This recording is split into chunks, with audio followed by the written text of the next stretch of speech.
ሰይጣንን ማየት ትፈልጋላችሁ? ዛሬ የሰይጣንን መልኩን ላሳያችሁ ነው። በጣም ቀላል ግን ከባድ የሆነ ርዕስ ላነሳ ነው። በእርጋታ አዳምጡኝ። ሰይጣን መልኩ ምን አይነት ነው? የሰይጣንን መልክ ከማሳየቴ በፊት ግን ባለው ለቀንድ ጥፍራሙን ይህንን የካርቶን ምስል ካይምሯችሁ አውጡት። ይህንን ቪዲዮ የሰራውላችሁ በእኔ የእድሜ ልክ የሆነውን ጥናትና ምርምር ውጤት ነው። አዎ ሰይጣን እኛ መሃል መልኩ ምን ይመስላል ነው ጥያቄው። በምን ባህሪ ይገለጣል ነው ዋነኛው ጥያቄው። ዘ ግሬት ዲሲቨር ኦር ፋዘር ኦፍ ላይ ይሉታል። የውሸት አባት ይለዋል ቅዱሱ መጽሐፍ ማለት ነው። ስለዚህ እርማችሁን አውጡ። ሰይጣን በቀጥታ አይገለጥም ወይም ደግሞ ሰይጣንነቱን አያስባንንም። ተለውሶና ተድበስብሶ እውነትን መስሎ እውነትን አወሳስቦ ነው መቅረብ ያለበት ማለት ነው። ለምን? ለመታመን። ታዲያ ትልቁና ዋናው ጥያቄ የሚሆነው ሰይጣንን የምንለይበት ቃላት ወይም ደግሞ የሰይጣን ድምጽ ምን አይነት ነው? በተለይ ለዚህ ዘመን የሰይጣን ድምጽ ምን ይመስላል በሰው ውስጥ? ይህንን ከላይ ያለውን እጅ በሰይጣን እንመስለው። ታዲያ እንደምትመለከቱት ፐርሱዌሲቭ የሆነ ዶክትሪን ወይም ደግሞ አሳማኝ የሆነ አስተምህሮት ይዞ ነው የሚመጣው ሰይጣን። ታዲያ ይህ አሳማኝ የሆነው አስተምህሮት ውስጥ ሶስት ዋና ዋና ነጥቦችን ታዳምጡበታላችሁ። አንደኛው ሃይፐር ኢንዲቪጁዋሊዝም የሚባለው መጠን ያለፈ ግላዊነት፣ ስለኔ እኔ ነው እንጂ እኛ የሚባለውን ሐሳብ ማቀንቀን አይፈልጉም። ስለዚህ እኔ የሚበዛበት ነገርን መለየት፣ ኮሌክቲቭ የሆነ እኛ የሚባል ኮሚኒቲ ማህበረሰብ የሚባል ነገርን ቃላትን መጠቀም አይወድም። እኔ ነው ግለኝነት ወይም ደግሞ ሃይፐር ኢንዲቪጁዋሊዝም። ሁለተኛው ድምጽ ደግሞ ሴንሹዋል ሊብሬሽን የምንለው ነው። ወይም ደግሞ የአንድ ሰው የወሲብ ቅርጽን ወይም ደግሞ ለማህበረሰብ ሊነገር የማይገባ ልቅ የሆነ የወሲብ ቅርጽን የማሳወቅ ፍላጎት፣ ጾታዊ የሆኑ ነገሮችን የማሳወቅ ፍላጎት። ሶስተኛው የሰይጣን ድምጽ በሰው ውስጥ ሲገለጥ ታዲያ እነኚህ ሰዎች they are packed with enlightenment በራልኝ ተገለጠልኝ የሚሉ ናቸው። ስለ ፐርሰናል እድገት ሊሆን ይችላል፣ ዴቨሎፕመንት ሊሆን ይችላል፣ ዊዝደም ጥበብ፣ ኖሌጅ እውቀት ሊሆን ይችላል። የነ አኒራንድ ይሄ ኦብጀክቲቪዝም የሚባለው ሌሎችን አንደርማይን በማድረግ የኮሚኒቲ የማህበረሰብ ትስስርን ወይም ደግሞ ሪስፖንሲቢሊቲን ኃላፊነትን የሚሸሹ ኮምፓሽን ሐዘኔታ የሌላቸው አይነት ትውልዶች ወይም ግለሰቦች ናቸው። ታዲያ የሰይጣን መገለጫው በሰው ባህሪ በሰው ንግግር ውስጥ እንዴት እናገኘው ነው? በሰው ውስጥ አንደኛ የምንመለከተው ወይም የምናዳምጠው my truth is the only truth ካለ ወይም ደግሞ የኔ እውነት ብቸኛው እውነት ነው የሚል አስተምህሮት ካለበት አንደኛ የሰይጣን ድምጽ ነው። ምን ማለት ነው? ይህ የሰይጣን ተመሳሳይ ባህሪ አንተን ከጠቀመ ትክክል ነው በቃ እኔን ከጠቀመኝ ሁሉም ነገር ልክ ነው ማለት ነው። ብገልም ልክ ነው፣ በዋሽም ብሰርቅም አንተን ከጠቀመ ልክ ነው የሚል አይነት ማለት ነው። ይሄ ማለት ምን ማለት ነው? ሞራል ኦፍ ዘ ክራውድ ወይም ደግሞ የማህበረሰቡ ሞራል፣ ሶሳይቲ፣ ማህበረሰብ፣ ሪሊጅን፣ እምነት፣ ትራዲሽን፣ ባህል የሚባሉትን ነገሮች መስማትም ማቀንቀንም አይፈልግም። ለምን? እኛ የሚል ቃል ስላለበት ማለት ነው። ሰይጣን የማያውቀው ቃል ቢኖር እኛ ነው። ግን ማንን ያውቃል? እኔን ግን ያውቃል። ይህንን መንገድ እንድትከተል ካደረገ ሼርድ የሆነ ቫልዩ የጋራ የሆነ ቫልዩ አይኖርህም፣ ሀዘኔታ አይኖርህም፣ ኮሚኒቲ ማህበረሰብ የሚባል ስሜት ውስጥህ እንዳይኖር ያደርጋል ማለት ነው። ወይም ደግሞ እነኚህ ማህበረሰብ፣ ሃይማኖት፣ ትራዲሽን፣ ባህል የሚባሉት ነገር እስር ቤት ናቸው ብሎ ያስተምራል። ይህንን ካስተማረ የሰይጣን ድምጽ ነው። ተራ ቁጥር 2ስ ምንድን ነው? አትጸጸት የሚል አስተምህሮት ይሰጣል። ጊልት ዘ ዲዚዝ የሚል አስተምህሮት አላቸው። ወይም ደግሞ መጸጸት አንተን ለመቆጣጠር የመጣ በሽታ ነው የሚል፣ ከጸጸት ነፃ ወጣ፣ በማንነት ይቅርታን አትጠይቅ የሚል። ይሄ ማለት እንግዲህ ኢፌክቱ ምንድን ነው? ያጠፋ ሰው ይቅርታ የሚጠይቅበት ስርዓት አይኖርም ማለት ነው። ያንን ስርዓት ይሰብራል።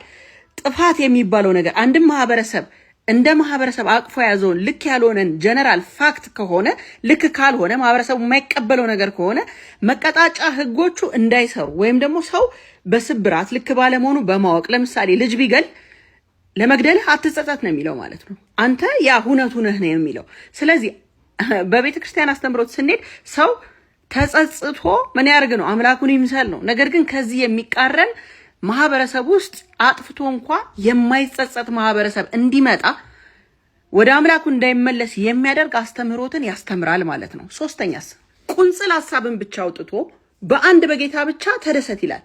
ይህ ዶክትሪን ግን ዶክትሪን ኦፍ ሂዶኒስቲክ ኢምፓራቲቭ የሚባለው የነ ዴቪድ ፒርስ አመለካከት ነው።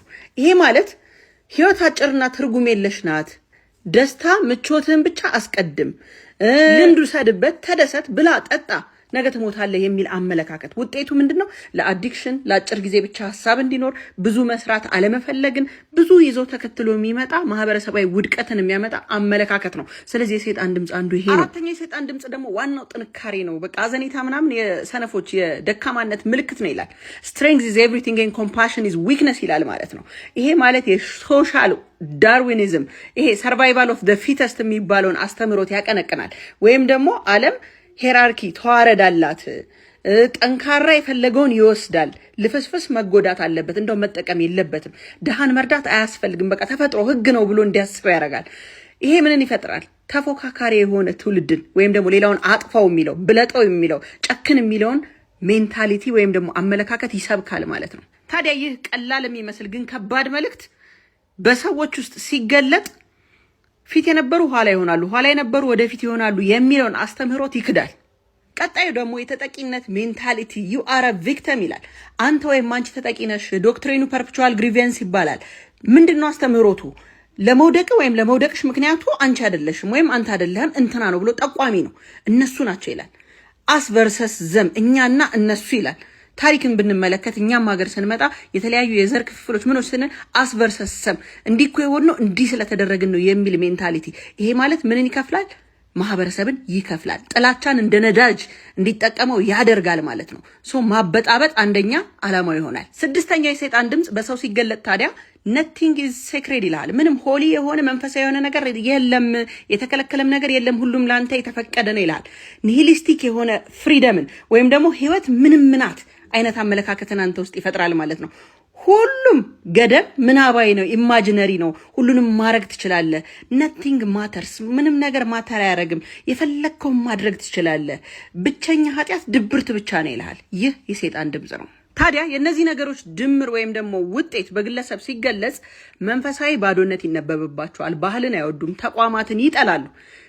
ነገር ግን ይህንን መልእክት የሚያስተላልፉ ሰዎች ብዙ ጊዜ ካሪዝማቲክ ቆንጆ የሚሆኑ ልጆች፣ ኢንተለጀንት የሆኑ ስማርት የሆኑ ታዋቂ ኢንፍሉዌንሰሮች ሊሆኑ ይችላሉ። የላይፍ ኮች ይሆናሉ።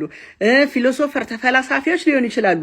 መልእክቱ ታዲያ ነፃነት፣ ዘመናዊነት፣ ፓወር፣ ኃይል ግን በውስጡ ምን ታያላችሁ? ቀላሉን መንገድ የሚል አስተምህሮት ወይም መልእክት አለበት።